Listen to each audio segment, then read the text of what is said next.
saya Zeda Salim. Biasanya dulu kalau Anda pecinta bukan pecinta sinetron ya seperti Bang Andi Arsyil ya, tapi pecinta berita ya.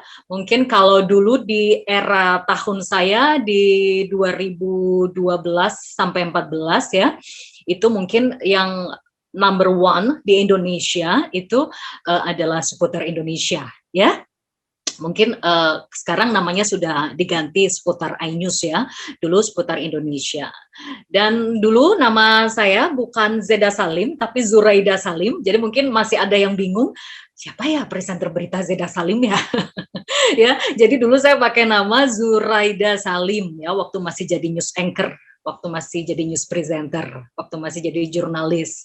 Ya, tapi setelah kurang lebih 6 tahun menjadi jurnalis atau news anchor, akhirnya saya beralih ke TV host, entertainment, yaitu masih tetap sama di RCTI juga, yaitu di program Silet, namanya berubah jadi Zeda Salim. Oke? Jadi mungkin ada yang mulai agak ngeh, oh itu. Soalnya banyak juga yang nggak tahu Mbak Zeda Salim, oh yang Zuraida Salim itu gitu ya. Oke, tadi sudah diperkenalkan, kita langsung saja ke topiknya. Ini CV saya singkat ya, mungkin tadi sudah dijelaskan oleh panitia dan juga moderator ya. Beberapa saya mengawali karir saya sebagai seorang jurnalis ya, waktu itu di RCTI sekitar tahun 2000 sampai tahun 2013 ya, dari tahun 2010 2008 karena saya ngawalinya di RCTI Surabaya ya, sampai akhirnya di RCTI Jakarta dan beberapa host TV juga ya, moderator, MC, public speaker dan juga trainer ya terkait dengan ilmu public speaking ya, dan juga juri, alhamdulillah. Oke, kita langsung ke next slide. Oke, jadi ini sepintas CV saya. Oke, jadi tema kita hari ini adalah terkait tentang public speaking, di mana di sini yang akan kita pelajari adalah how to speak confidently in public. Oke, Bapak Ibu sudah makan semua ya? Saya harap tidak ngantuk karena ini siang ya, menjelang sore ya. Semangat, mungkin yang mau minum dulu. Kita sambil belajar biar kita lebih rileks ya. Boleh dicatat kalau ada punya catatan kecil, boleh juga di note ya. Oke, jadi ini adalah Z Speaking. Z Speaking adalah salah satu lembaga pendidikan yang saya miliki ya, yang saya kelola selama beberapa tahun terkait tentang bagaimana belajar ilmu public speaking, presenter, MC, moderator, dan menjadi public speaker yang handal. Ini adalah satu kalimat pembuka yang mungkin bisa kita belajar bersama-sama di sini, ya, di mana sejak zaman Yunani kuno, teman-teman, Bapak Ibu, kemampuan bicara seseorang menjadi tanda akan kemampuan dan kompetensi seseorang. Maka siapa yang dapat mengolah kemampuan dan seni berbicara nantinya akan berpeluang besar menjadi orang sukses. Ini adalah kalimat yang saya kutip dari Sosiawan ya, pada tahun 2011. Oke, jadi di sini kita bisa mengambil pelajaran ya dari kalimat singkat ini ya. Jadi berbicara itu tidak hanya sekedar berbicara, tapi bagaimana caranya kita bermain ya, harus ada ilmu di dalamnya. Kalau kita sekedar berbicara, anak TK, anak SD juga bisa berbicara ya. Orang-orang awam di luar sana juga bisa kalau hanya sekedar berbicara. Tapi bagaimana caranya berbicara yang menarik, berbicara yang bernilai, berbicara yang berkualitas. Nah, itu kita membutuhkan beberapa ilmu ya. Karena di sini yang harus kita catat adalah seni, bukan berbicaranya saja ya. Seni berbicara. Oke? Bagaimana caranya berbicara dengan seni ya, jadi bukan hanya sekedar berbicara. Nah, kalau seni ini biasanya agak rumit ya, tidak sederhana ya. Sebenarnya banyak sekali hal yang harus kita mainkan di sini, ya. Bukan hanya sekadar berbicara saja. Oke, kita next ke slide-nya. Kita langsung ke poinnya ya.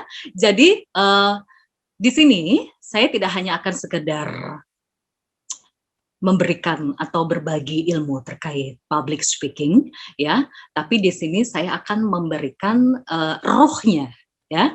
Jadi mungkin di luar sana Bapak Ibu sering melihat beberapa kelas online atau offline terkait tentang public speaking. Oke, public speaking itu apa ya? Public speaking, berbicara di depan umum. Ilmu bagaimana caranya kita bisa berani berbicara di depan umum. Apakah itu cukup? No. Jadi saya akan memberikan ruhnya. Apa ruh dari public speaking? Ya, jadi ruh dari public speaking itu adalah power speaking. Oke, power speaking. Nah, oke. Jadi di sini yang harus kita catat adalah terkait tentang power speaking. Public speaking itu adalah ibaratnya dalam satu tubuh ya, lingkaran, dalam satu lingkaran atau dalam satu tubuh gitu ya, dalam satu bentuk kesatuan, itu namanya public speaking. Tapi public speaking ini akan menjadi lebih bernilai apabila ada ruhnya. Intinya, inti dari public speaking adalah power speaking. Ya, bukan hanya sekedar berbicara di depan umum, tapi bagaimana kita berbicara dengan power, dengan kekuatan. Oke? Siapa saja yang wajib dan disarankan untuk memiliki ilmu public speaking atau power speaking? Semua kalangan. Ya, jadi bukan hanya artis aja seperti Bang Andi Arsyil tadi, bukan hanya presenter aja, bukan hanya moderator saja, ya, tapi semua kalangan, bahkan semua pekerjaan membutuhkan ilmu public speaking. Dokter butuh ilmu public speaking, ya. Seorang guru butuh ilmu public speaking, ya. Seorang karyawan, walaupun itu pegawai bank, dia butuh ilmu public speaking, ya. Bagaimana caranya kalau kita lagi meeting dengan atasan, ya, berbicara dengan customer, berbicara dengan masyarakat, ya, itu tentu kita harus menguasai teknik-teknik public speaking. Jadi, siapa saja? Apakah kalau saya bukan presenter, saya nggak butuh ilmu public speaking? No. Apakah kalau saya bukan artis seperti Bang Andi Arsyil tadi, saya tidak butuh ilmu public speaking? No. Anda semua butuh. Bahkan seorang pelajar pun yang masih SMP, yang masih SMA, bahkan mahasiswa sangat butuh ilmu public speaking. Oke? Kemudian yang kedua, why power speaking? Mengapa kita belajar ilmu power speaking? Tidak cukup hanya dengan public speaking saja, tidak cukup hanya dengan berbicara di depan umum saja, harus ada ruhnya. Intinya adalah power, ya. Intinya adalah power speaking. Bapak Ibu, tadi kita sudah melihat sepintas ya beberapa program yang pernah saya bawakan ya. Tadi setidaknya ada 2 program, ya, ada program news seputar Indonesia dan ada program infotainment, ya, program silet ya, dan dua-duanya kebetulan di RCTI, ya.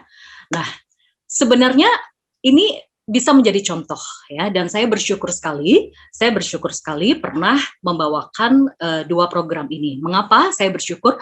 Karena program ini memiliki kesan tersendiri di hati masyarakat, ya. Seperti yang kita tahu, kalau program news di era waktu itu yang sering mendapatkan penghargaan Panasonic Global Award dan juga sering mendapatkan tempat tersendiri di hati pemirsa yang number 1 di Indonesia adalah seputar Indonesia. Saya bersyukur diberikan kesempatan menjadi presenter di situ. Dan kemudian yang kedua juga ada program infotainment ya, program infotainment silet ya. Nah, di situ kita tahu silet juga program number 1 infotainment di Indonesia. Saya bersyukur sekali pernah diberikan kesempatan untuk membawakan program tersebut. Nah, apa hubungannya program tersebut dengan ilmu public speaking dan power speaking? Ya, kita tahu banyak sekali program berita di Indonesia ya, Bapak Ibu ya. Banyak sekali bukan hanya seputar Indonesia waktu itu yang sekarang sudah berganti sebagai seputar iNews, bahkan ada dari beberapa stasiun TV lainnya, ada Metro TV, ada TV One, ada Indosiar, ada Liputan 6 di SCTV dan sebagainya. Tapi mengapa yang mendapatkan penghargaan seputar Indonesia? Ya, bahkan presenternya pun juga kerap kali yang menang, yang mendapatkan tempat tersendiri di hati masyarakat itu adalah waktu itu yang sering mendapatkan penghargaan presenter seputar Indonesia. Padahal banyak program berita lainnya, ya. Beberapa stasiun TV lainnya juga menayangkan berita yang sama. Misal di stasiun TV A menayangkan tentang tentang pembunuhan atau tentang penculikan, korupsi dan sebagainya. Itu otomatis di TV lainnya juga menerangkan tentang atau menyampaikan berita yang sama. Tapi mengapa di sini program seputar Indonesia dan juga presenternya menjadi number one, maksudnya memiliki hati tersendiri di hati masyarakat? Jawabannya adalah karena ada power speaking-nya, ya, ada ruhnya. Mereka memiliki ruh yang tidak dimiliki oleh program lainnya, ya. Kalau sekedar presenter menyampaikan berita, semua stasiun TV, presenternya juga bisa. Mereka memiliki kemampuan untuk berbicara di depan kamera, ya. Pengemasan beritanya juga sama-sama aja gitu. Apa yang membuat seputar Indonesia dan presenternya waktu itu dan juga Silet, ya, apa yang membuat seputar Indonesia dan Silet menjadi program news dan infotainment number one di Indonesia? Karena mereka memiliki ruh power speaking yang tidak dimiliki oleh program lainnya, ya. Kalau presenter cantik biasa, ya, presenter pasti kebanyakan cantik, ganteng, ya kan? Di stasiun TV lainnya juga pada cantik, ganteng, menarik, good looking gitu kan, smart juga. Tapi mereka tidak semuanya memiliki power. Power apa sih maksudnya, Mbak Zeda? Power di sini akan lebih saya kerucutkan lagi, ya, mulai dari public speaking, lingkaran utuhnya, kemudian saya sempitkan lagi ke inti atau ruhnya, yaitu power speaking, dan saya sempitkan lagi ke ruhnya, yaitu character. Oke, karakter. Ini yang sulit diciptakan, tidak mudah, ya. Jadi, mengapa waktu itu presenter Silet dan juga presenter seputar Indonesia mendapatkan penghargaan number one, favorit, ya, mendapatkan tempat tersendiri di hati masyarakat karena dia memiliki power atau karakter atau karakter, ya. Ini yang tidak dimiliki oleh presenter-presenter lainnya. Kalau toh mereka memiliki, tapi mungkin tidak sekuat mereka yang memenangkan beberapa kategori, ya, atau penghargaan seperti Panasonic Award misalnya. Oke, jadi di sini satu catatan yang harus kita miliki adalah bukan hanya sekadar berani berbicara di depan umum, tapi kita harus memiliki power atau karakter. Kalau kita sudah memiliki karakter yang kuat, insya Allah orang akan lebih mudah mengingat kita. Kita akan gampang diingat, gampang dikenal, ya, gampang dikenang juga. Oh, ini presenter yang karakternya seperti ini ya kalau lagi ngomong. Nah, kita tahu kan kalau di seputar Indonesia itu karakternya apa? Oh, karakternya presenter di seputar Indonesia itu nggak cuma cantik, ganteng, nggak cuma pinter, smart, ya, menarik, good looking, tapi dia punya karakter suara. Oh, suaranya yang nggak dimiliki oleh presenter-presenter lainnya. Suaranya kebanyakan apa ya? Ibaratnya powernya good gitu ya, ngebas ibaratnya kalau bahasa awamnya tuh lebih ngebas suaranya. Jadi orang tuh kalau dengerin, oh ini tahu nih siapa nih yang lagi bawa acara nih. Jadi ada tempat tersendiri di hati masyarakat. Begitu juga dengan program Silet, ya. Seperti yang kita tahu, program Silet itu bukan hanya programnya yang punya karakter, tapi presenternya juga punya karakter, ya. Seperti yang kita tahu, siapa aja yang mungkin pernah dikenal sebelum saya ada Feni Rose, ya, karakternya kuat sekali, ya. Tadi Anda sudah menyaksikan juga ada penekanan-penekanan, ada ada poin-poin yang harus kita pelajari bagaimana untuk membentuk suatu karakter. Anda nggak usah nonton, dengerin aja presenter silat lagi ngomong. Anda pasti sudah bisa mengerti, oh ini program silat nih. Nah, itu yang namanya karakter. Jadi orang cuma dengerin singkat, nggak perlu ngelihat, udah tahu ini siapa. Itu yang akan menjadi nilai, poin penting yang bisa memberikan nilai di mana kita bisa mendapatkan tempat tersendiri di hati masyarakat luas. Oke, dari sini yang harus kita pelajari adalah public speaking yang baik akan membuat kita mampu menyampaikan gagasan tidak hanya secara terstruktur, ya, bahkan juga membekas di hati para pemirsa. Ya, jadi public speaking, ilmu public speaking yang diikuti dengan power speaking atau karakter, ya tidak hanya akan mampu memberi kita kemampuan untuk menyampaikan gagasan secara terstruktur ya. Biasanya kita kalau melihat orang lagi ngobrol atau lagi ngomong di stage atau di TV itu kan terstruktur ya. Presenter berita juga udah ditata kalimat apa yang akan disampaikan. Presenter infotainment bahkan artis yang diwawancara pun juga sudah terstruktur apa yang mau mereka katakan gitu. Tapi sekarang ini adalah bagaimana caranya kita tidak hanya menyampaikan komunikasi atau gagasan yang terstruktur, tapi membekas di hati masyarakat atau di hati para audiens. Itu yang harus kita pelajari ya. Jadi bukan hanya sekedar berani berbicara di depan umum, tapi kita juga harus membuat bagaimana kata-kata kita, bagaimana kalimat-kalimat kita membekas di hati masyarakat. Ya, itulah kenapa program Seputar Indonesia menjadi number one program news di Indonesia pada saat itu. Program silat juga menjadi program infotainment number one di Indonesia pada saat itu. Ya, karena presenternya memang tidak hanya bisa menyampaikan kalimat atau berita secara terstruktur, tapi juga membekas. Bagaimana caranya kita menyampaikan sesuatu yang bisa membekas di hati masyarakat? Itu tadi, kita harus punya karakter. Karakter bisa kita ciptakan melalui voice, melalui suara. Karakter juga bisa kita ciptakan melalui penampilan kita, ya, melalui body language kita. Itu nanti bisa dibentuk dengan beberapa trik ya atau tips ya. Tapi kalau dua contoh program ini tadi kebanyakan adalah suara. Ya, voice ya, namanya aja berbicara pakai mulut, pasti yang akan didengar oleh kebanyakan orang adalah suaranya. Jadi nggak perlu capek melihat, cuma dengerin aja orang udah tahu ini siapa. Di situ Anda akan memiliki nilai atau value yang berbeda dengan kebanyakan orang. Oke, next slide berikutnya. Oke, jadi masyarakat Indonesia ini kalau kita belajar ilmu psikologi, ya masyarakat Indonesia ini kebanyakan adalah berkarakter feeling ya. Ini ada ilmu yang pernah saya pelajari ya, namanya ilmu Stephen. Teman-teman bisa browsing di internet ya. Antropologi masyarakat Indonesia itu feeling itu suka pada sosok ya.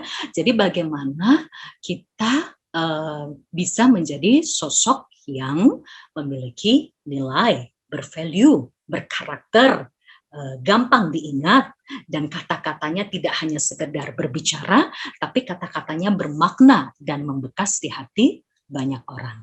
Oke? Dari sini bisa dipahami ya.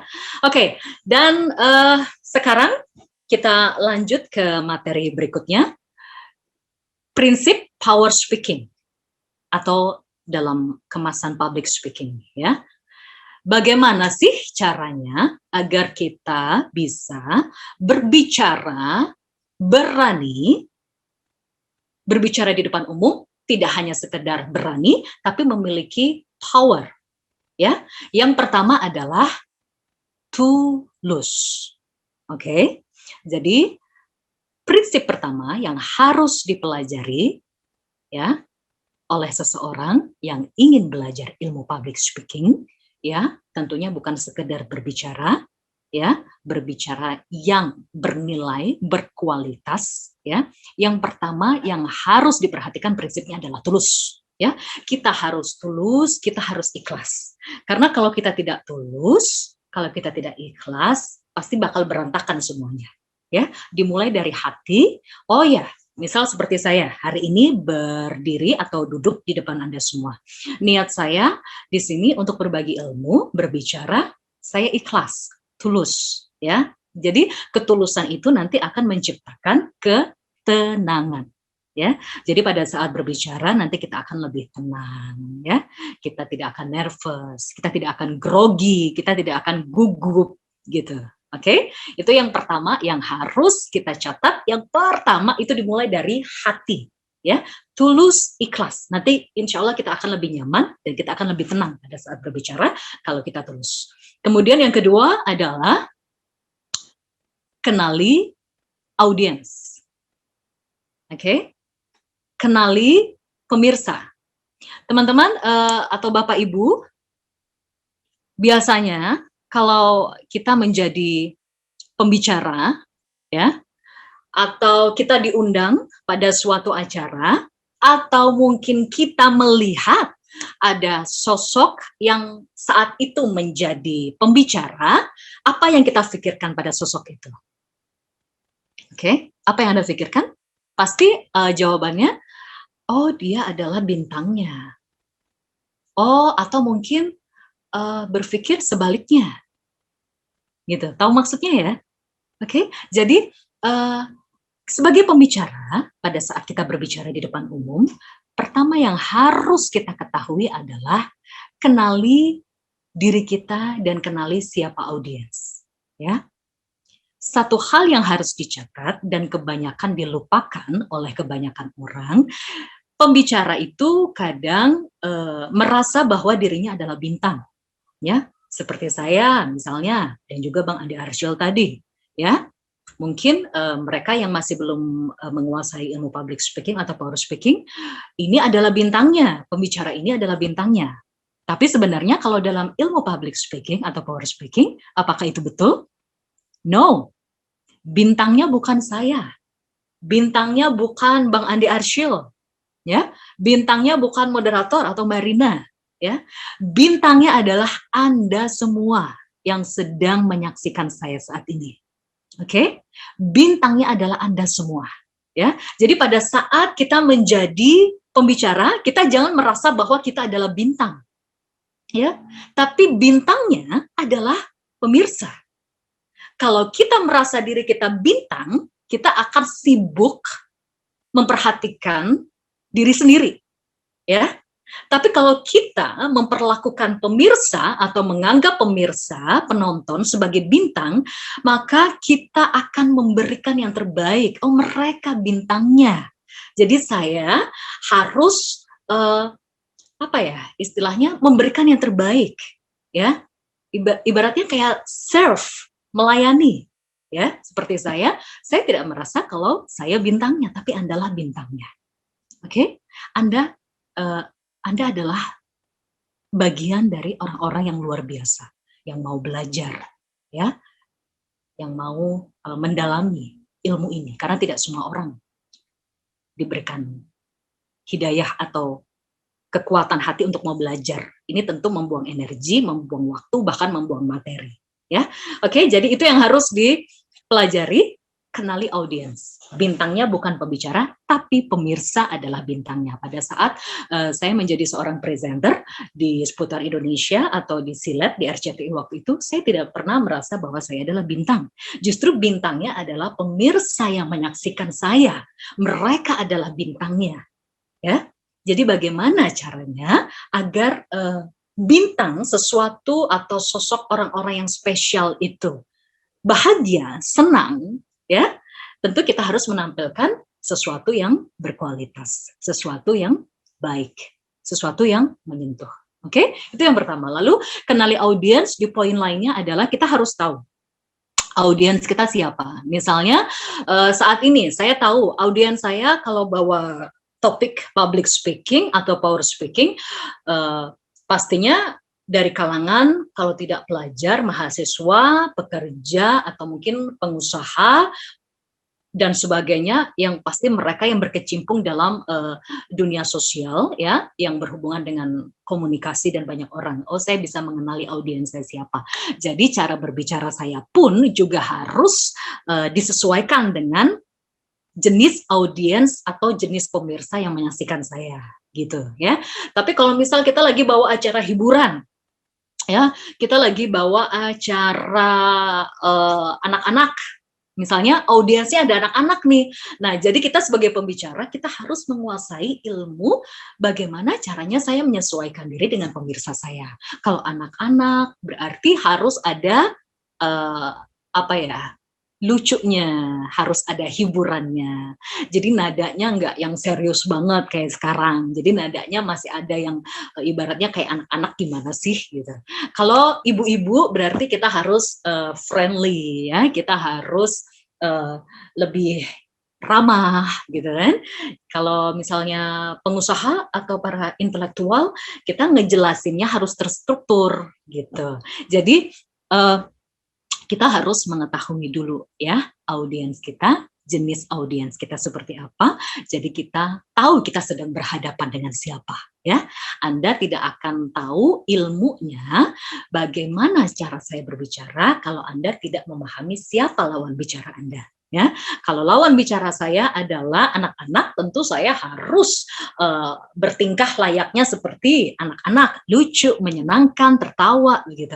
Kalau lawan bicara saya adalah seorang intelektual, seseorang yang smart, ya, tentu gaya bicara saya juga harus disesuaikan dengan orang tersebut. Saya harus punya pengetahuan yang baik, begitu. Oke, jadi itu adalah beberapa poin penting yang harus kita catat.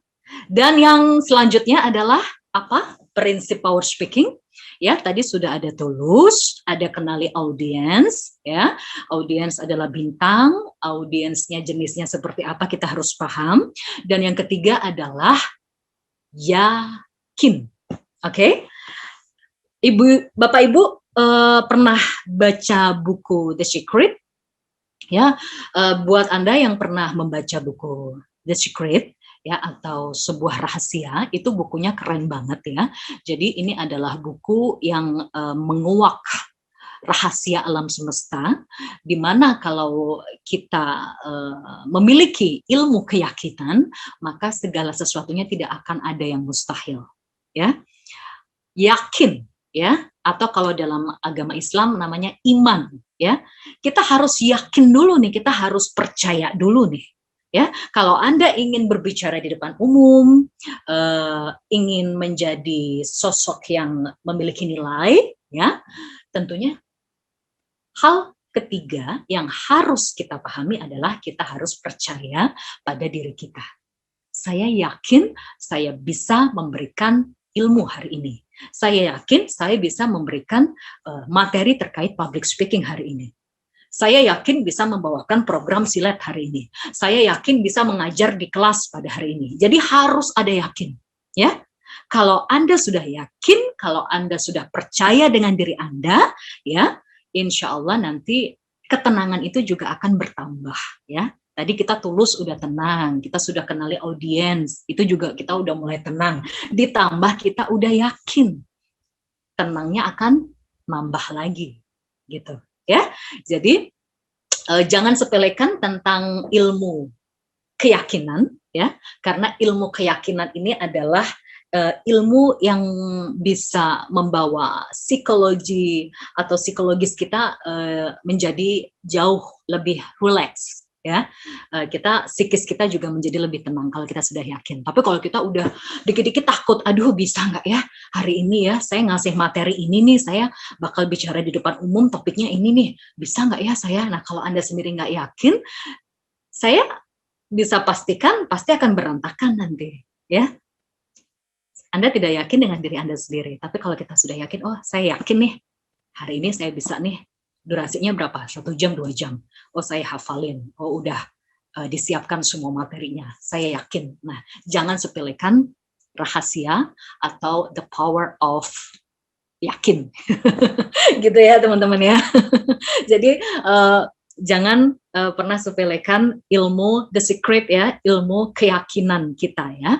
Ya percaya diri itu yang paling penting. Kemudian selanjutnya adalah latihan.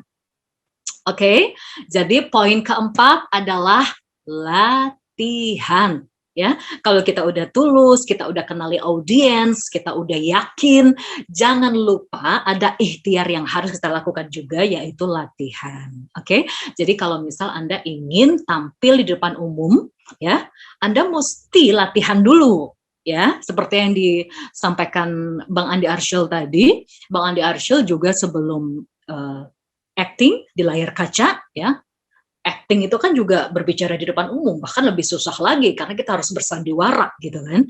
Nah, ini tentunya harus latihan dulu. Skripnya apa nih? Wah, saya latihan dulu. Begitupun juga dengan presenter. Pada saat saya menjadi presenter berita atau presenter infotainment di Silet waktu itu, ya, hal yang tidak saya lewatkan adalah latihan. Ya, latihannya bisa macam-macam. Kalau mungkin basicnya kita bisa latihan di depan kaca, ya. Kalau sekarang kan sudah modern ya. Sebenarnya nggak cukup kaca aja, kita sudah punya smartphone ya. Kita punya HP di mana HP ini bisa memiliki kemampuan merekam diri kita sendiri. Nah, di situ ada nilai plusnya. Jadi kalau kaca kan cuma bisa dilihat saat itu juga ya. Tapi kalau handphone direkam itu kan bisa kita putar berkali-kali. Nah, kita bisa latihan di situ. Misalkan Anda hari ini mau menjadi seorang pembicara, topiknya misalnya tentang ekonomi ya. Misalnya topiknya tentang COVID ya. Nah, ini Anda harus pelajari dulu apa yang mau Anda sampaikan ya. Anda harus pelajari kata-katanya, kalimat-kalimatnya, dan latihan di depan kaca atau di depan smartphone. Ini tips dari saya. Ya, Anda bisa melatih itu tidak hanya sekali, 2 kali, 3 kali, berkali-kali harus dilatih. Ya, saya dulu sebelum jadi presenter berita, sebelum kamera on, ya, sebelum live dimulai, saya selalu latihan dulu. Skripnya saya pelajari dulu. Jadi nggak tiba-tiba langsung gitu ya, harus dipahami dulu. Oh, segmen 1 berita tentang pencurian. Oh, segmen 2 berita tentang korupsi.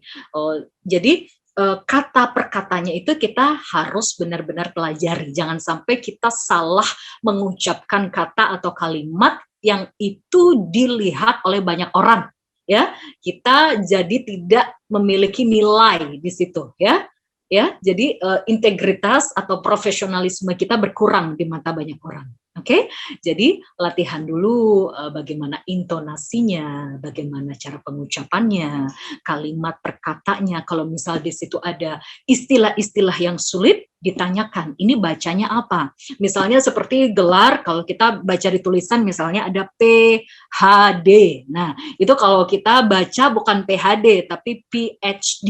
Nah, itu kadangkala yang tidak boleh kita lupakan ya. Jadi perkata atau kalimat atau kata-kata yang menurut kita asing dan kita tidak paham dengan istilah itu, tanyakan dulu dan kita latihan dulu bagaimana pengucapannya. Kita latihan dulu bagaimana body language kita ya, bisa di depan kaca, bisa juga di depan smartphone ya. Sekarang jauh lebih modern ya, ada smartphone. Oke. Kemudian poin selanjutnya tadi sudah ada tulus, kenali audiens, yakin, latihan, ya. Kemudian selanjutnya yang keempat, yang kelima adalah berinteraksi. Ya, jadi Bapak Ibu, pada saat Anda ingin mempelajari ilmu public speaking, berani berbicara di depan umum, banyak-banyaklah berinteraksi. Ya, tentunya di sini berinteraksinya bukan sembarang berinteraksi ya, tapi tentunya berinteraksi dengan orang-orang yang kompeten di bidangnya. Kalau misal pada saat kita mau jadi pembicara public speaking nih, kita mau misalnya seperti profesi saya sebagai presenter ya, waktu itu saya mau talk show. Oh, narasumber saya siapa? Narasumber saya misalnya Menteri Perekonomian yang notabene seseorang tokoh yang dikenal ya, tokoh figur yang dikenal. Salah satu, for example, salah satu contohnya Rizal Ramli misalnya. Beliau dulu adalah Menteri Perekonomian dan juga Menteri Kelautan Maritim juga ya. Nah, ini tentu kita harus belajar berinteraksi dengan lawan bicara kita, ya. Jadi sebelum kita berbicara di depan umum, kita belajar berinteraksi, berbicara dengan banyak orang atau bahkan satu orang yang akan menjadi lawan khusus bicara kita. Kalau misal Bapak Ibu mau berbicara public speaking di stage misalnya, atau di satu kelas misalnya, ya, satu kelas yang ada beberapa orang di situ, kita bisa memulai interaksi dengan mereka. Apa kabar Bapak Ibu? Sehat? COVID begini, kita jaga kesehatan ya. Interaksi yang ringan aja, nggak usah berat-berat ya. Itu adalah salah satu prinsip public speaking, karena juga bisa memberikan ketenangan. Karena kita sudah merasa relax ya. Kita relax dan kita merasa sudah nyaman dengan situasi dan juga para pemirsa yang sedang menyaksikan kita. Oke, jadi ada interaksi di situ. Anda kalau lihat program silet, program news seputar Indonesia, dan bahkan dalam kelas online seperti ini, tadi kita sudah ada interaksi kan, kita saling bertanya, gimana, sehat, apa kabar, segala macam. Itu adalah salah satu bentuk contoh berinteraksi. Apa sih pentingnya berinteraksi? Berinteraksi itu bisa menumbuhkan menumbuhkan hubungan ya. Jadi ada connecting yang pas di situ. Jadi kita merasa ada hubungan dengan lawan bicara kita. Oke. Kemudian selanjutnya adalah 3S ya. 3S ini sebenarnya simple ya. Ada senyum, ada sapa, ada sanjung. Oke. 3S, senyum, sapa, sanjung, itu aja. Dan ini cuma 3 second. Ya, 3S dan cuma 3 second. Kalau Anda mau berbicara di depan umum, 3S ini lakukan hanya dalam 3 detik aja. Detik pertama senyum, detik kedua sapa, detik ketiga sanjung. Oke, itu yang kebanyakan orang lupa. Ini simple dan sederhana sih ya, tapi sebenarnya ini bisa memberikan kesan di mana kita terlihat sangat menghargai dan mengapresiasi sekali para pemirsa gitu ya. Jadi teman-teman, Bapak Ibu, yang pertama kalau Anda mau berbicara di depan umum, sekali lagi jangan lupa senyum. Ya, senyumnya nggak usah yang senyum lebar gitu ya, yang ketawa gitu, nggak usah. Senyum biasa aja, ramah, tunjukkan keramahan Anda. Ya, kemudian sapa, assalamualaikum, selamat siang, Bapak Ibu, masya Allah. Sanjung, kemudian itu cuma 1 detik aja. Lalu selanjutnya sanjung. Aduh, cantik-cantik, ganteng-ganteng ya hari ini. Bagaimana, sehat? Kondisi COVID begini kita sama-sama ya jaga kesehatan. Itu aja. Nanti 3 poin ini setidaknya nanti membuat kita bisa lebih mudah diterima oleh pemirsa ya, dan juga lawan bicara kita, mau itu 1, 2 atau bahkan puluhan orang. Ini poinnya, oke? Jadi ini yang perlu kita catat ya. Yang pertama adalah tulus ya, ikhlas sebelum berbicara di stage, sebelum berbicara di depan umum, tulus ikhlas. Kemudian yang kedua, kenali audiens kita ya, audiens bintangnya, jenis audiens kita seperti apa, ibu-ibu kah, orang intelektual kah, orang awam kah, kita harus pahami dulu. Kemudian yang ketiga, yakin pada diri kita sendiri dan yakin dengan apa yang akan kita sampaikan ini nanti akan bermanfaat untuk banyak orang. Kemudian yang keempat, latihan dulu bagaimana cara berbicara yang benar, artikulasinya, A, I, U, E, O-nya mesti jelas, body language-nya seperti apa, kita mesti latihan dulu ya. Kalau terkait dengan motivasi atau sharing session ilmu, jadi kita mesti semangat, kita jangan lemes ya. Ya, kalau misal terkait dengan topiknya yang sedih-sedih ya kita harus ikut terbawa dengan suasana gitu. Oke? Kemudian yang kelima adalah berinteraksi. Jangan lupa berinteraksi dengan lawan-lawan bicara kita ya. Dengan siapa kita berbicara, interaksi dengan pemirsa. Dan yang terakhir adalah poin sederhana yang banyak dilupakan oleh kebanyakan orang adalah 3S ya. Ada senyum, ada sapa, dan juga ada sanjung. Hanya 3 detik aja. Senyum, selamat siang, selamat sore, sanjung. Sanjung pemirsa. Apa kabar ibu-ibu? Baik ya? Alhamdulillah. Masya Allah, cantik-cantik sekali, ganteng-ganteng sekali ya ibu-ibu yang sudah meluangkan waktu hari ini di kelas public speaking hari ini dan edge lainnya begitu dengan kalimat-kalimat yang bisa menyanjung pemirsa. Ingat, pemirsa, audiens adalah bintangnya. Oleh karena itu, sanjunglah mereka karena mereka adalah bintangnya. Oke?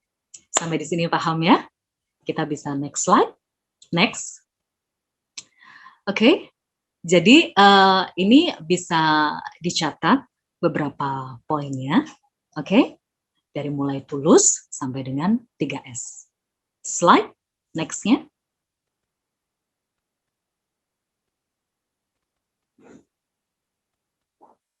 Nanti kalau misal ada yang belum paham, bisa ditanyakan ya.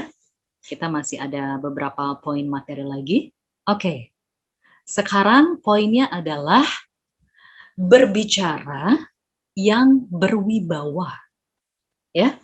Jadi Bapak Ibu, berbicara itu kalau dalam ilmu power speaking ya, bukan hanya sekedar berbicara, bukan hanya sekedar berani berbicara di depan umum ya, tapi bagaimana caranya kita berbicara yang berwibawa.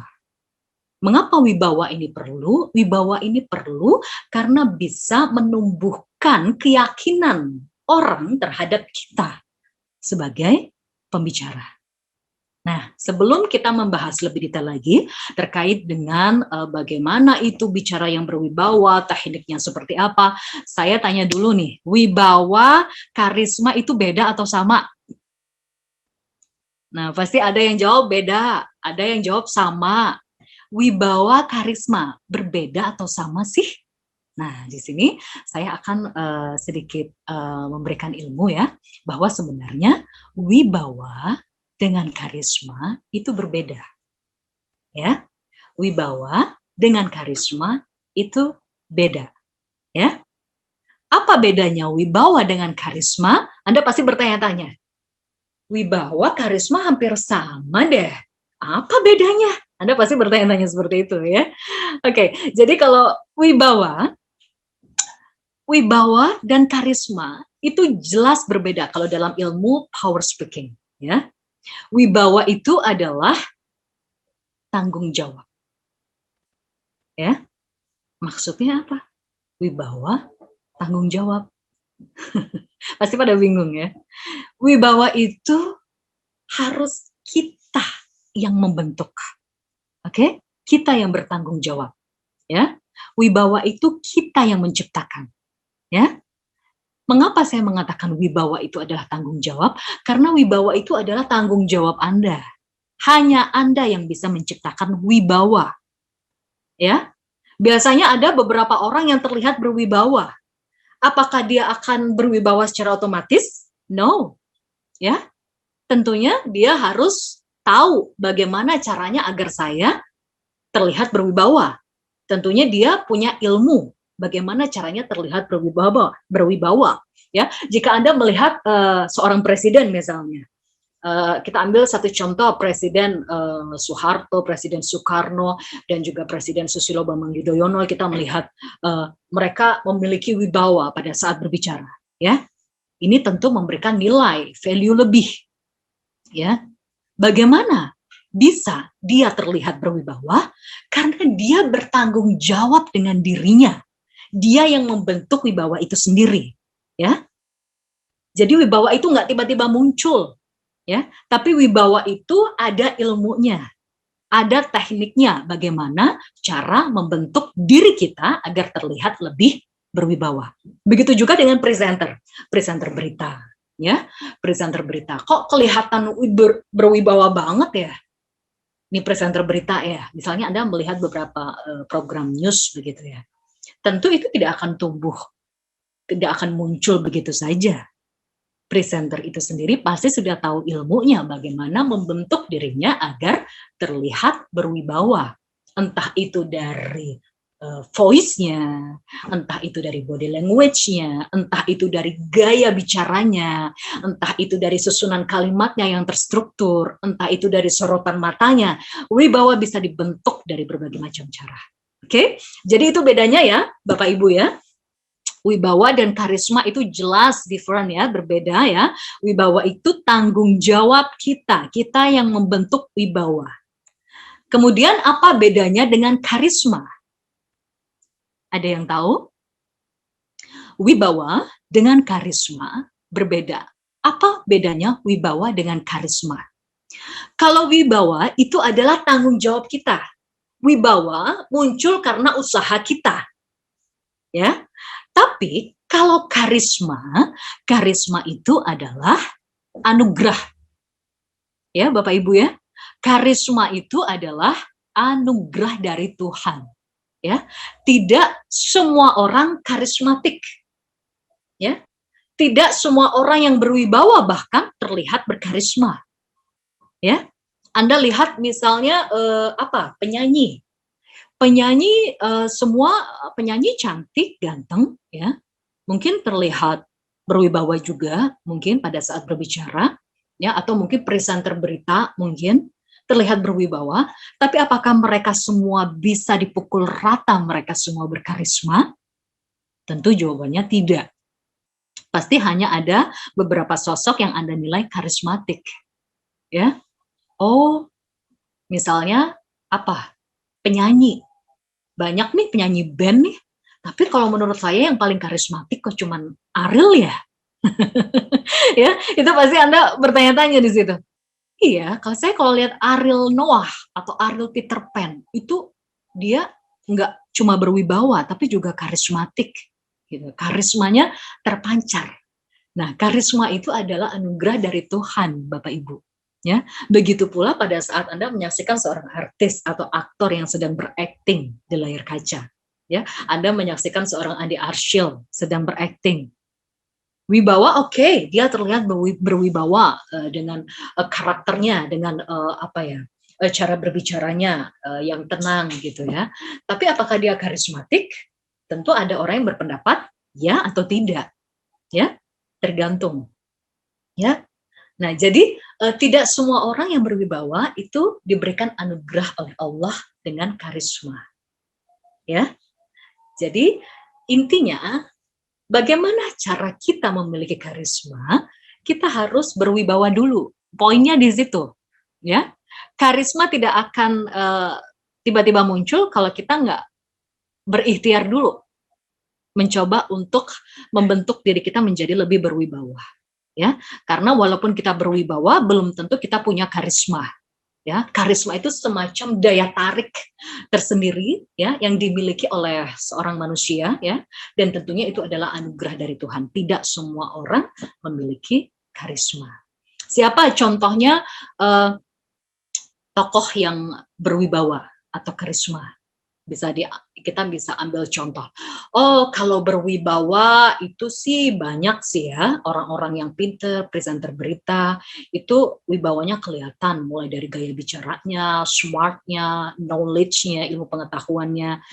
Tapi kalau saya tanya apakah mereka karismatik menurut Anda? Belum tentu.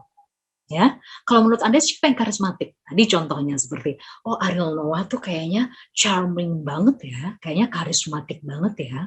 Oh presenter berita ini, presenter infotainment ini, oh artis A, artis B, itu charming banget ya, karismanya kelihatan banget ya. Kalau sosoknya tuh karismatik banget ya. Nah itu jadi tidak semua orang bisa memiliki karisma. Bagaimana menciptakan wibawa? Saya ulangi lagi ya, repetition ya. Bagaimana caranya bicara yang berwibawa, ya? Bagaimana caranya berbicara yang berkarisma? Itu adalah poin dari ilmu public speaking. Wibawa adalah tanggung jawab yang harus dibentuk oleh diri Anda sendiri, tentunya dengan ilmu yang harus Anda pelajari, teknik-teknik yang harus Anda pelajari, sedangkan karisma itu adalah anugerah dari Tuhan setelah kita berikhtiar menjadi sosok yang berwibawa, tentunya dengan belajar ilmu-ilmu atau teknik-teknik berbicara dengan wibawa. Oke, sampai di sini paham ya? Kita next slide. Next. Saya berharap nantinya Anda bisa menjadi sosok pembicara yang tidak hanya berwibawa, tapi juga karismatik. Ya, Anda juga memiliki karisma. Karena orang yang sudah memiliki karisma itu nilainya, value-nya lebih tinggi lagi daripada hanya sekedar berwibawa. Oke. Jadi itu ya, Bapak Ibu ya. Berbicara tidak hanya sekedar berani berbicara di depan umum. Kalau sekedar berbicara di depan umum, anak kecil, anak TK, anak SD juga berani tampil di panggung ya. Tapi bagaimana caranya berbicara yang berwibawa? Ada ilmunya, ada tekniknya. Apakah itu cukup? Tidak. Berbicara dengan wibawa tidak hanya berhenti sampai di situ, ada lagi ilmunya. Berbicara dengan karisma, itu tentunya anugerah dari Tuhan. Mintanya sama Tuhan. Ya Tuhan, ya Allah, saya sudah berikhtiar berbicara di depan umum, saya belajar jadi MC, pembicara, juri, presenter. Saya mohon berikan saya karisma, berikan saya anugerah. Itu nanti adalah sesuatu yang tidak dimiliki oleh kebanyakan orang. Hanya orang-orang pilihan Tuhan saja yang diberikan karisma. Oke, jadi di situ ya, Bapak Ibu, semoga bermanfaat ilmunya. Kita kembali ke ilmu public speaking dan juga power speaking ya. Sekarang kita lebih ke how to speak ya. Bagaimana caranya berbicara yang berwibawa dan berkarisma. Oke, kalau karisma itu dari Tuhan, kita berwibawa dulu ya. Bagaimana caranya berbicara dengan wibawa? Yang pertama yang harus kita lakukan, bagaimana caranya berbicara berdasarkan ilmu public speaking atau ilmu power speaking. Yang pertama adalah watch and listen. Ya, teman-teman ya. Materinya sudah muncul ya. Oke, jadi yang pertama adalah watch and listen. Ya, kalau kita mau belajar jadi pembicara yang handal di depan umum, jadi pembicara yang berwibawa, yang pertama yang harus Anda lakukan adalah watch, melihat. Ya, melihat. Siapa yang harus kita lihat? Tentunya di sini Anda harus punya role model. Ya. Jika Anda ingin menjadi sosok yang berwibawa ya, atau seorang pembicara yang berwibawa, Anda harus punya role model. Ya. Siapa tokoh panutan Anda? Siapa model panutan Anda?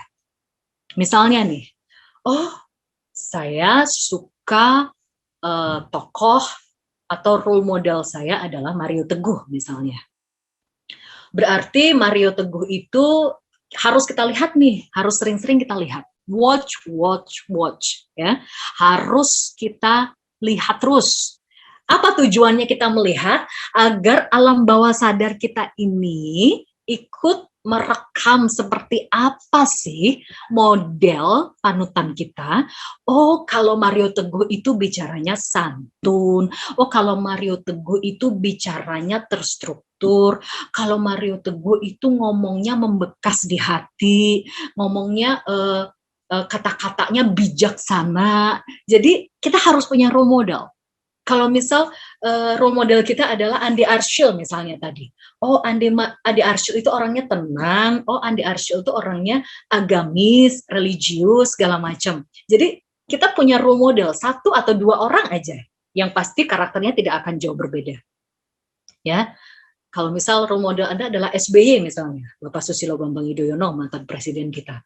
Oh, Bapak Susilo Bambang Yudhoyono itu orangnya tenang, orangnya sabar, orangnya kalem, ya, orangnya nggak yang ceplos-ceplos, cengengesan gitu ya, orangnya ramah, orangnya humble. Jadi karakternya sudah masuk di alam bawah sadar kita. Lihat terus, watch, ya. Jadi siapa tokoh panutan Anda harus punya. Ya, setidaknya nanti Anda akan bisa meniru. Karena sebenarnya hidup ini butuh contoh. Ya, kalau dalam Islam, bahkan dalam keyakinan Islam ada contoh siapa role modelnya umat Islam, Nabi Muhammad. Dari situ kita bisa memiliki modal atau bekal bagaimana kita harus bersikap, bagaimana kita harus berperilaku di depan orang. Oh, role model saya ini, Nabi Muhammad, role model saya ini, atau Presiden Susilo Bambang Yudhoyono, Mario Teguh, atau sebagainya. Jadi Anda harus punya tokoh panutan yang menginspirasi Anda. Jadi ada Anda punya idola, tokoh idola yang Anda suka itu siapa? Biasanya yang Anda suka itu pasti sering Anda lihat, ya. Lalu yang selanjutnya, listen. Tidak hanya sekedar watch, tidak hanya sekedar melihat, tapi juga didengar. Ya, dengarkan bagaimana dia berbicara, dengarkan bagaimana suaranya, dengarkan bagaimana intonasinya, dengarkan dan dengarkan. Tidak hanya melihat dengan mata, tapi juga dengarkan dengan telinga. Dan itu harus berulang-ulang. Misalnya tokoh panutan saya Mario Teguh. Kalau watch, saya lihat Mario Teguh itu pakaiannya rapi, berwibawa, ya. Kemudian kalau didengar kalimatnya itu kayaknya bijaksana banget, kayaknya teduh banget. Nada bicaranya nggak yang tinggi, nada bicaranya tenang, nada bicaranya bersahaja. Jadi karakter itu nanti akan terekam setelah kita melakukan teknik yang pertama, how to speak, yaitu watch and listen. Oke, kayak saya dulu sebelum jadi presenter, saya dulu masih SMP, masih SMA, role model saya waktu nonton di TV itu adalah siapa contohnya? Presenter senior, Rosiana Silalahi misalnya pada saat itu. Oh, Rosiana Silalahi ini orangnya pinter, ya, orangnya smart, ya, orangnya kalau ngomong artikulasinya jelas, berwibawa, nggak cengengesan. Ya, jadi body language-nya seperti ini, dilihat dan didengar terus aja. Oh, suaranya gede, suaranya ngebas, suaranya jelas. Jadi setelah saya lihat dan setelah saya dengar berkali-kali, itu adalah salah satu cara cepat yang memudahkan kita untuk bisa melatih kemampuan bicara. Itu yang paling hal mendasar yang harus kita pelajari, ya. Mainkan alam bawah sadar kita dulu. Watch and listen. Lihat dan dengarkan. Oke. Kemudian yang kedua adalah praktek, ya. Bapak Ibu, jangan lupa kalau kita sudah melihat idola kita, ya, role model kita sudah mendengarkan idola kita berbicara di depan umum seperti apa, di TV atau mungkin di offline begitu, ya. Kita praktekkan seperti halnya role model kita. Kalau role model kita adalah Susilo Bambang Yudhoyono, ya sudah, kita praktekkan selayaknya seorang SBY kalau lagi ngomong di stage seperti apa sih? Ya kan? Kalau ngomong di stage kan biasanya tenang gitu kan, nggak kaku gitu kan, ramah, ya, mudah senyum, tapi nggak yang senyum cekakaan gitu, ya, tapi bersahaja, terlihat bijaksana, wise. Itu Anda praktekkan terus, ya.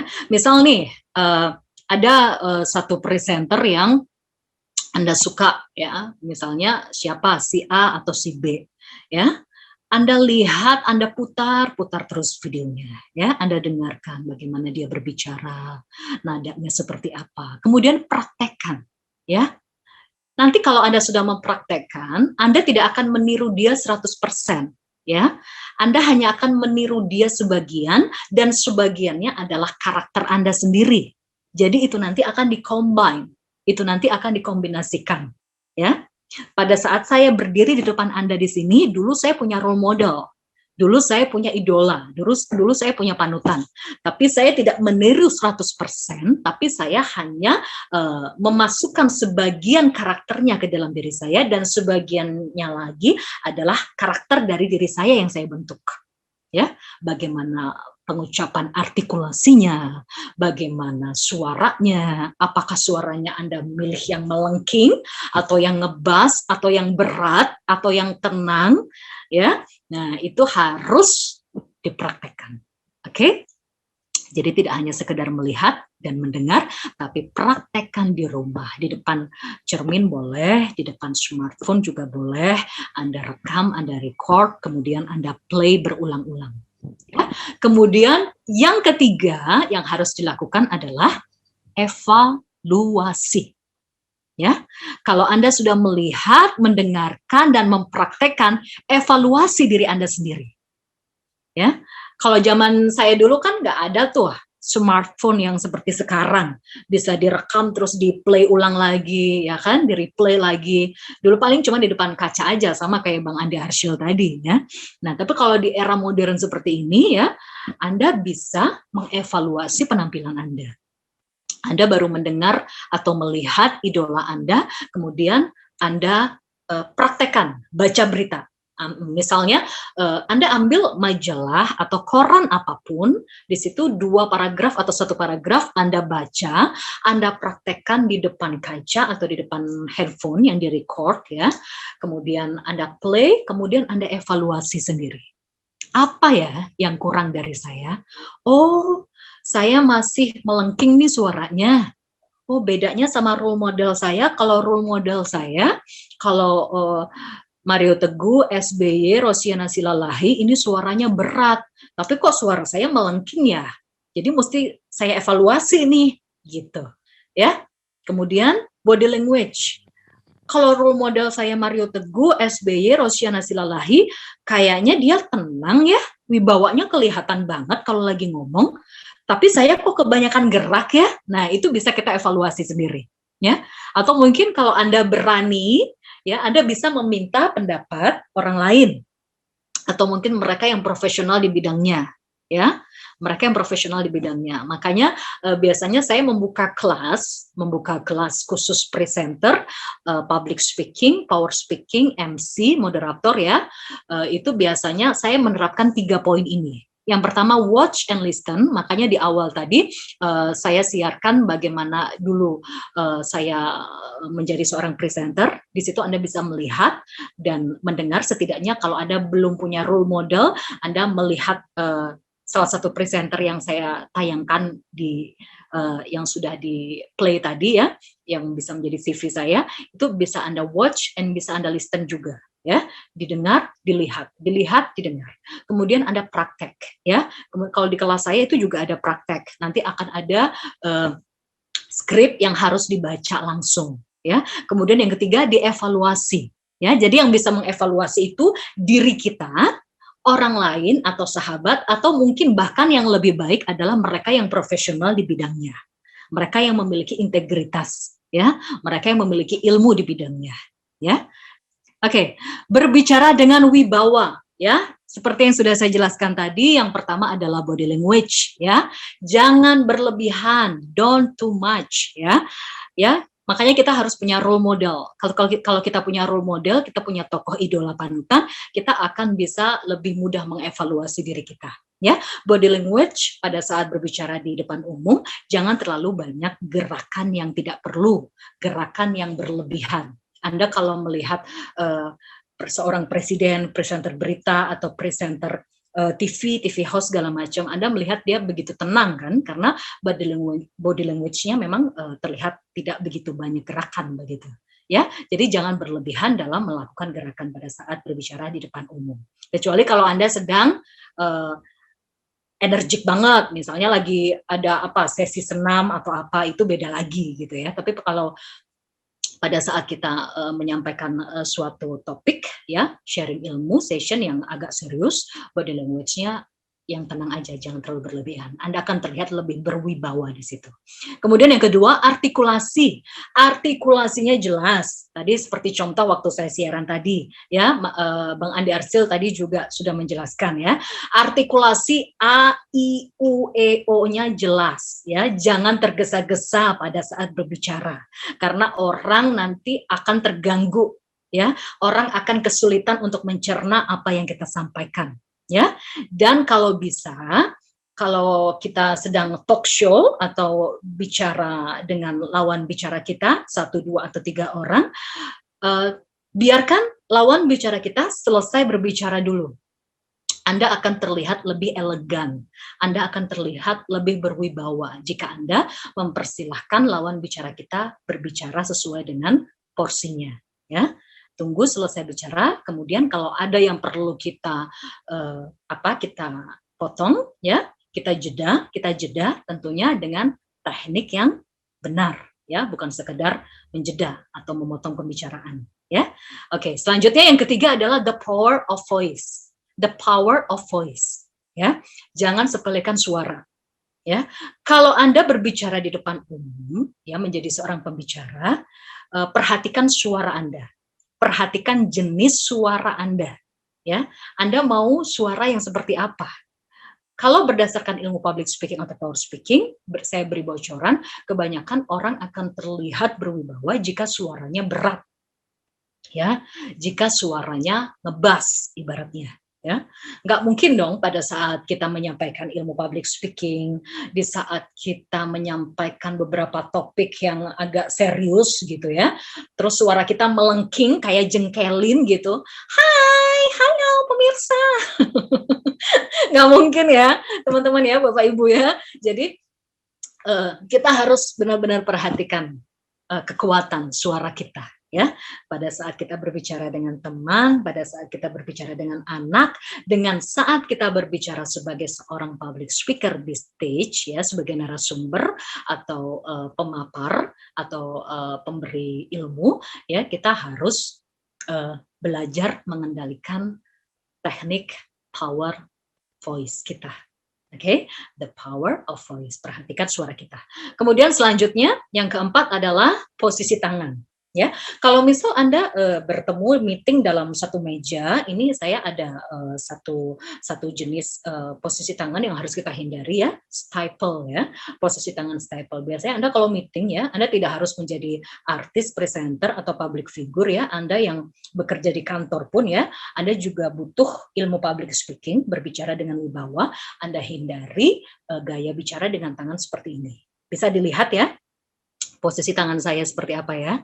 Nah, ini namanya posisi staple. Biasanya kebanyakan orang kan kalau jaga image kan posisi tangannya kayak gini nih. Nah, ini kalau buat mereka yang Anda yang sebagai pegawai lagi meeting gitu, Anda hindari posisi tangan seperti ini. Karena posisi tangan seperti ini itu kalau dalam ilmu psikologi itu seperti menantang lawan bicara, ya. Dan itu kurang wise. Oke. Intinya posisi tangan kita jangan terlalu banyak bergerak, don't too much dalam jangan berlebihan ya. Sebenarnya posisi tangan ini hampir sama dengan body language. Kemudian selanjutnya yaitu jangan mengangguk terlalu cepat. Oke? Bapak Ibu, kalau Anda mau belajar ilmu public speaking menjadi pembicara atau mungkin bahkan Anda berbicara dengan lawan bicara Anda satu atau dua orang, jangan mengangguk terlalu cepat jika Anda ingin terlihat berwibawa. Oke, jika Anda ingin terlihat lebih berwibawa, jangan mengangguk terlalu cepat pada saat lawan bicara mengajak Anda berbicara. Contoh misalnya, atasan kita lagi nyuruh kita nih, nanti tolong diselesaikan ya beberapa proposal yang belum selesai. Kemudian Anda ekspresinya seperti ini, baik Pak, baik Pak, baik Pak, baik, terima kasih, segera Pak, segera. Nah, itu Anda hilangkan. Ya, karena wibawa Anda akan berkurang, bukan Anda terlihat tidak berwibawa, tapi berkurang banyak. Ya, jangan mengangguk terlalu cepat. Bahkan seorang presenter yang lagi talk show pun di stasiun TV, wibawanya akan berkurang kalau dia mengangguk terlalu cepat kepada narasumbernya. Ngangguk sih boleh, tapi yang standar aja gitu. Jadi ngangguk baik, oke. Nah, yang elegan aja. Ngangguknya jangan terlalu cepat atau berlebihan. Biasanya kalau kita lagi nervous ya, biasanya kita kalau lagi takut gitu kan, grogi, biasanya kadang kita sering nggak sadar, kita kadang terlalu cepat ngangguknya. Oke, kemudian selanjutnya adalah pilihan kata. Pada saat berbicara di depan umum, perhatikan kata-kata apa yang akan Anda sampaikan. Ya, kalau tentang misalnya seperti saya nih, waduh, kalau saya bawain topik public speaking, pilihan katanya juga mesti harus diperhatikan, ya. Istilah-istilahnya harus diperhatikan. Jadi pilihan katanya mesti formal, ya. Kalau kita lagi ngelawak atau mungkin pelawak-pelawak, pilihan katanya juga harus lucu gitu. Itu kan public speaking juga, mereka butuh public speaking juga sebenarnya. Ya, seorang Andi Arsyil mau berakting, pilihan katanya juga harus ditata. Jadi bukan hanya sekedar berkata-kata, bukan hanya sekedar berbicara, tapi ada tekniknya, termasuk memilih kata apa yang pantas diucapkan dan yang tidak perlu atau bahkan tidak pantas untuk diucapkan. Kemudian yang terakhir adalah jangan merendahkan. Oke? Jangan merendahkan lawan bicara kita, ya. Jangan menyerang atau merendahkan personality, ya, lawan bicara kita. Karena secara tidak langsung itu akan mengurangi kewibawaan kita. Belajar lebih rendah hati, bijaksana, dan menghargai lawan bicara kita. Oke, slide selanjutnya, next.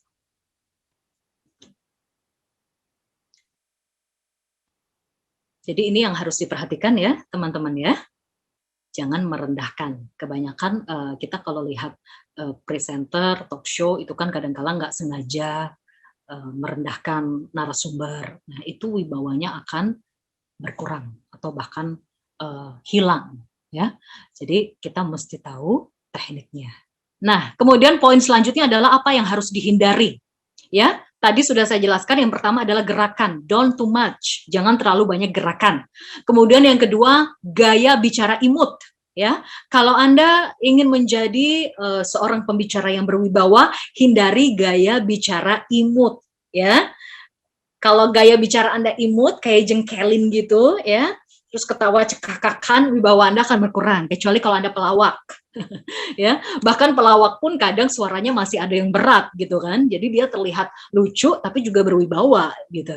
Ya, hindari gaya bicara imut, misalnya pada saat kita ngobrol terus suara kita melengking, misalnya kayak saya nih, hai Bapak Ibu apa kabar, nah saya kelihatan berwibawa nggak? Ya kan?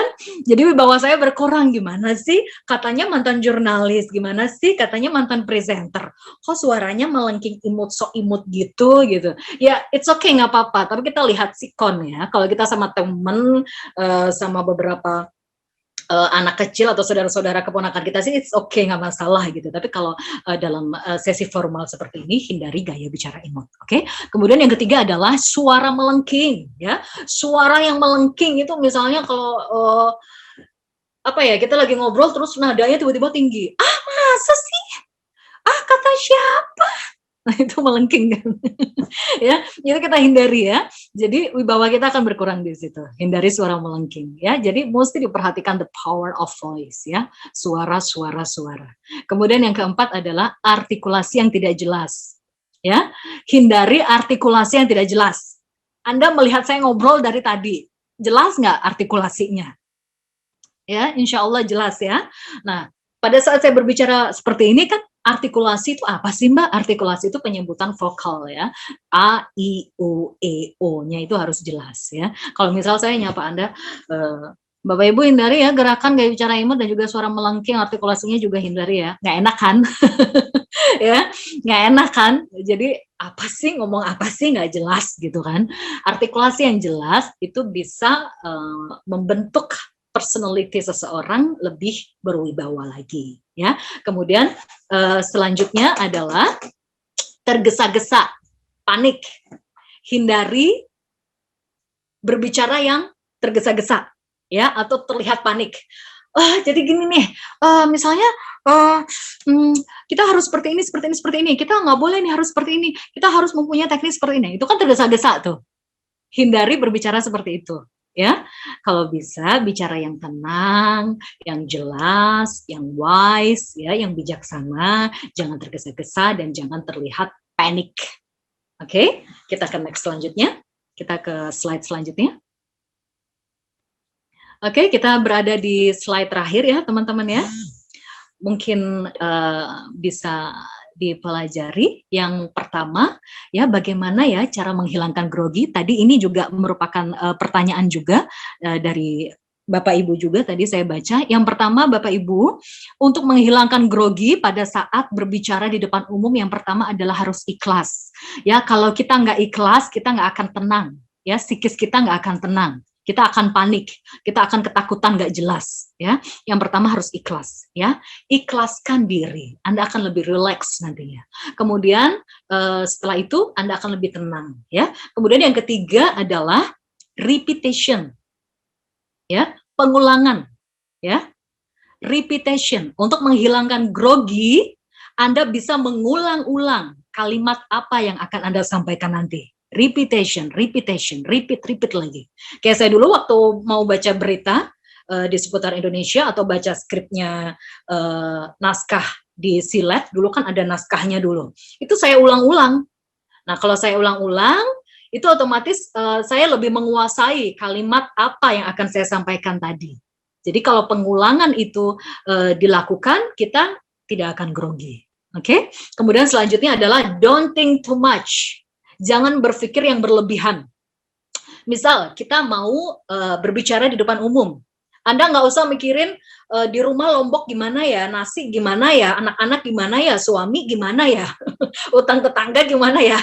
Don't think too much. Anda hilangkan pikiran itu. Pikiran-pikiran yang nggak penting Anda buang. Anda fokus dengan tanggung jawab Anda detik itu juga. Misal seperti saya sekarang, tanggung jawab saya, fokus saya adalah memberikan materi dan berbagi pengalaman, berbagi ilmu kepada Anda semua. Ya, saya tidak mau berpikir yang berlebihan. Nasi saya udah matang atau belum, itu di luar itu ada temen nunggu, terus nanti ada meeting lagi, terus nanti ada acara ini lagi, itu jangan difikirkan. Jadi kita harus fokus, oke? Teman-teman ya, don't think too much. Kemudian yang terakhir adalah just do it. Ya, biarkan, lakukan saja. Biarkan mengalir, ya. Lakukan apa yang sudah Anda ikhtiarkan. Biarkan mengalir, terjadilah. Kalau Anda sudah ikhlas, Anda sudah relax, ya, Anda sudah latihan, repetition, Anda fokus, ya, tidak berpikir terlalu banyak, ya, Anda percaya diri Anda bisa, just do it, ya. Insya Allah grogi Anda akan hilang. Itu salah satu tips, beberapa tips untuk menghilangkan grogi. Ya, jadi ada satu cuplikan kata atau kalimat ya yang menarik dari Anthony Robbins, teman-teman, Bapak Ibu, yaitu the repetition is the mother of skill. Ya, ada yang tahu maksudnya? Pengulangan adalah ibu dari skill. Oke? Pengulangan adalah ibu dari skill. Anda punya skill berbicara, Anda punya skill acting, Anda punya skill jadi presenter, jadi pembicara. Tapi kalau tidak diulang, itu tidak akan berarti. Oke? Jadi, the repetition is the mother of skill. Itu yang harus kita perhatikan. Oke? Dan yang terakhir, next selanjutnya. Oke? Closing statement saya. Yang terakhir adalah Bapak Ibu, yang tidak boleh kita lupakan adalah teruslah menerapkannya sehingga menjadi kebiasaan yang akan mengubah Anda dari seseorang yang takut menjadi ketagihan berbicara di depan umum. Oke, jadi materi-materi dan ilmu-ilmu yang tadi sudah saya sampaikan, diterapkan ya, dipraktekkan ya, dipraktekkan terus, diulang terus, ya, jadikan kebiasaan, latihan-latihan, ya, nanti akan mengubah Anda dari orang yang takut berbicara di depan umum, jadi ketagihan berbicara di depan umum. Saya dulu masih SD, masih SMP, takut kalau udah ngobrol di depan umum atau bicara di depan umum. Tapi setelah saya belajar, saya melakukan pengulangan, repetition berkali-kali, ternyata saya bukannya takut, bukan hanya berani, tapi justru malah ketagihan berbicara di depan umum. Saya yakin Anda nantinya juga bisa menjadi sosok yang seperti itu ya. Jangan takut, justru Anda akan ketagihan bicara di depan umum. Ini jarang dimiliki oleh kebanyakan orang. Oke teman-teman, Bapak Ibu, sampai di sini materi saya